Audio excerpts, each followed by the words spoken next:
evening. You are tuned in to AWANI tonight with me, Cynthia Ng. Datuk Sri Najib Razak has been granted leave to proceed with his appeal concerning a purported royal addendum that could allow him to serve the remainder of his 6-year prison sentence under house arrest.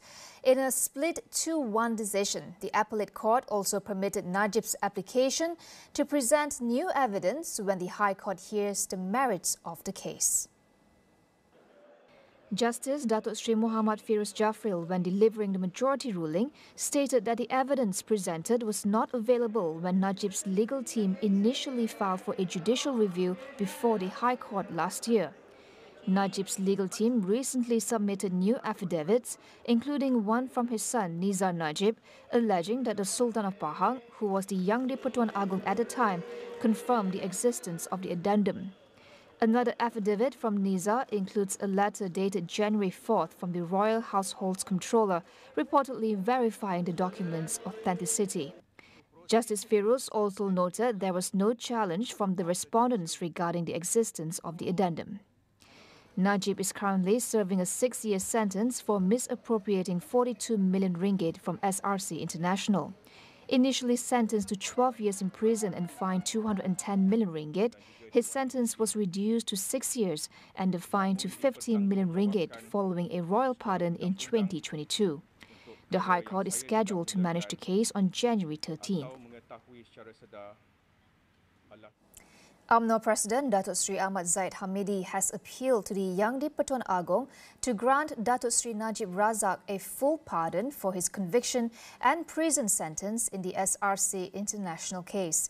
This appeal comes after the Pahang Palace confirmed that Sultan Abdullah, during his tenure as the Yang di-Pertuan Agong, issued a royal addendum allowing Najib to serve the remainder of his prison sentence under house arrest.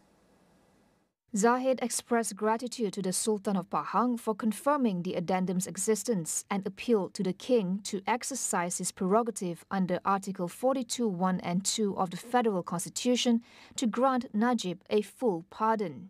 In a statement by Istana Negara last week, the current Yang di-Pertuan Agong, Sultan Ibrahim Sultan Iskandar, clarified that any request for a pardon or reduction of sentence must be submitted by the prisoner to the Pardons Board, chaired by the King, for consideration before its next meeting. The statement did not refer to any specific individual, nor did it indicate when the Pardons Board would convene next. Prime Minister Datuk Sri Anwar Ibrahim today launched the Visit Malaysia 2026 campaign, emphasizing sustainable tourism that benefits both the economy and local communities. Anwar stresses that Malaysia must strike a balance between development and nature to achieve a high quality of life while adopting sustainable practices. Now, beyond these headline figures, our goal is clear: to promote tourism that is sustainable to our environment and communities, that acts as an engine of economic growth while providing meaningful and memorable experiences to our visitors. This is not an ordinary destination, but a unique destination, environmentally friendly and with charming Malaysians, multicultural, multiracial, which is culturally divergent but rich and sustainable destination. Putrajaya has set a target of 35.6 million visitors and aims to generate 147.1 billion ringgit in tourism revenue. The launch also unveiled the campaign's official theme song, logo and mascot, the Malaysian sun bear, an endangered species that symbolizes Malaysia's commitment to wildlife conservation. As part of the campaign kickoff, the Malaysia Sarong Music Run 2025 will take place on February 8th at the Petronas Twin Towers in Kuala Lumpur.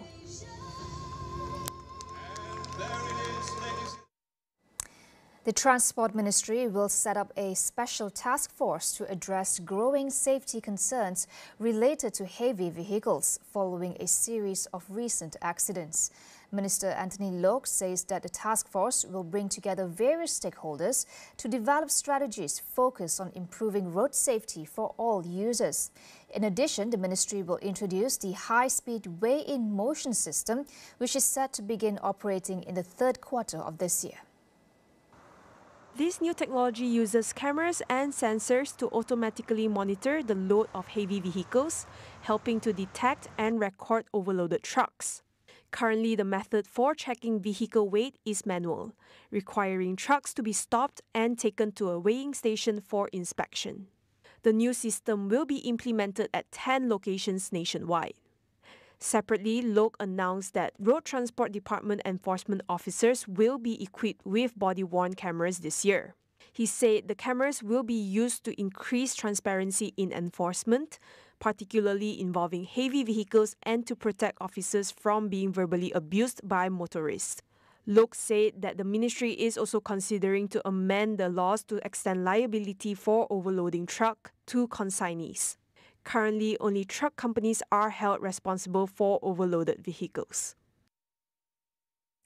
The Cabinet is expected to receive updates from Defence Minister Dato Sri Muhammad Khalid Nordin regarding the latest commotion involving Palestinian refugees in Malaysia. This is following an incident that occurred at Wisma Transit in Kuala Lumpur over the weekend.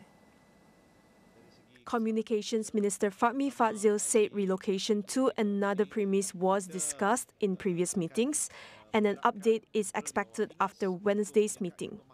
Several videos of a commotion at Wisma Transit on January 4th have gone viral recently, with the Malaysian Armed Forces confirming it was resolved without injuries or fights. A similar issue occurred in October when Palestinians expressed dissatisfaction with housing conditions and movement restrictions.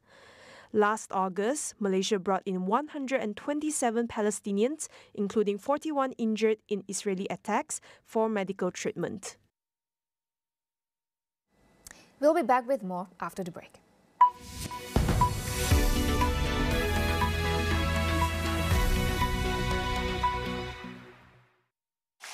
Rambut gugur lagi?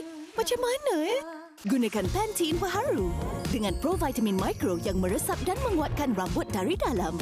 Rambut 10 kali lebih kuat terhadap rambut gugur. Pantene Baharu. Di mana jua dengan keluarga lagi bahagia. Momen dikongsi jadi lebih bermakna. Walau jauh di mata, tetap dekat di hati. Keluarga harmoni bila semuanya dikongsi. Bila keluarga di sisi, detik jadi istimewa. Kongsikan segalanya dengan family. Kongsi 1000 GB data 5G dan perantauan global percuma. 4 talian untuk family. Kerap menggaru kulit kepala disebabkan keluh mumur, masalahnya lebih mendalam. Gunalah Head & Shoulders menembusi 5 lapisan untuk membasmi keluh mumur dan kegatalan. Bebas keluh mumur sehingga 100%. Head & Shoulders diuji secara dermatologi.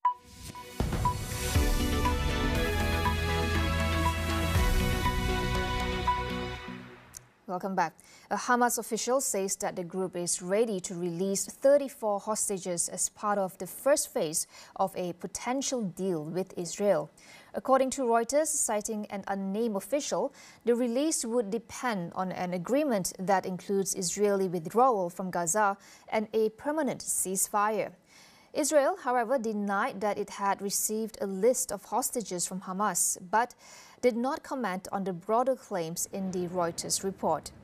Negotiations led by Qatar, Egypt and the United States have been ongoing for months in an effort to end the 15-month war. So far, only one truce, a week-long pause in November 2023, has resulted in the release of 80 Israeli hostages and 240 Palestinian prisoners. The war has stretched for 15 months, with only one truce in November 2023. Now, on Monday, U.S. Secretary of State Antony Blinken expressed hope for a ceasefire and the release of hostages within the next 2 weeks. A renewed push is underway to reach a ceasefire before U.S. President-elect Donald Trump takes office on January 20th.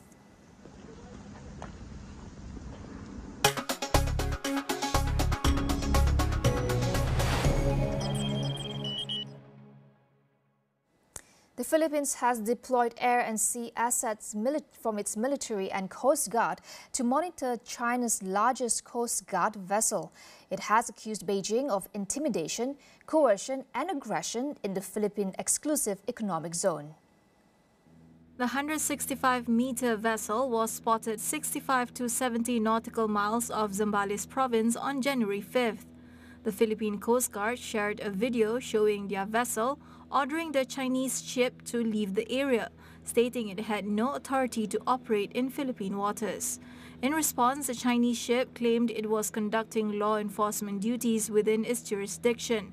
Tensions have escalated between China and the Philippines in recent years, with President Ferdinand Marcos Jr. increasingly pushing back against Chinese actions in the South China Sea.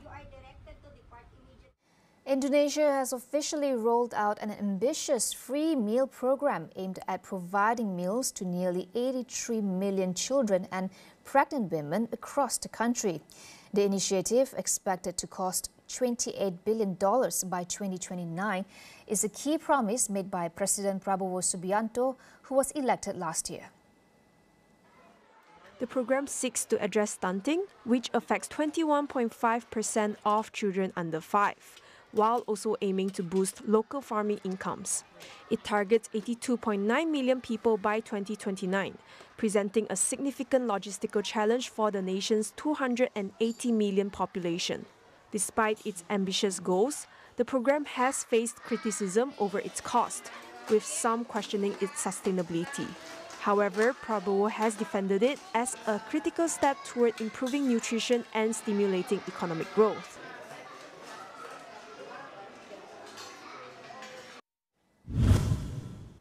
The 2025 Golden Globe Awards celebrated a remarkable year in film and television, shining a spotlight on global representation and diverse cultural narratives. Here are the top winners and standout moments. The musical thriller Emilia Perez stole the spotlight with major wins across multiple categories, including Best Motion Picture for Musical or Comedy, Best Supporting Actress for Zoe Saldana, Best Original Song and Best Non-English Language Motion Picture. While Brady Kerbett's The Brutalist dominated the drama categories, winning Best Motion Picture for Drama, Best Director and Best Actor for Adrian Brody. The historical drama Shogun took home Best Television Series for Drama, with stellar performances by Hiroyuki Sanada and Anna Sawai, who won Best Actor and Actress in the same category. In comedy, Hacks continued its reign, winning Best Television Series for Musical or Comedy, while Jean Smart clinched a double victory for Best Actress and Best Supporting Actress. Another notable winner was Kieran Culkin, who earned his second Golden Globe for his role in A Real Pain, just a year after his win for Succession. Seasoned actress Demi Moore also won her first acting award in a career spanning 5 decades, scooping a Golden Globe for the horror film The Substance. The night also honored Viola Davis with the Cecil B. DeMille Award, recognizing her groundbreaking contributions to film and her advocacy for diversity in Hollywood.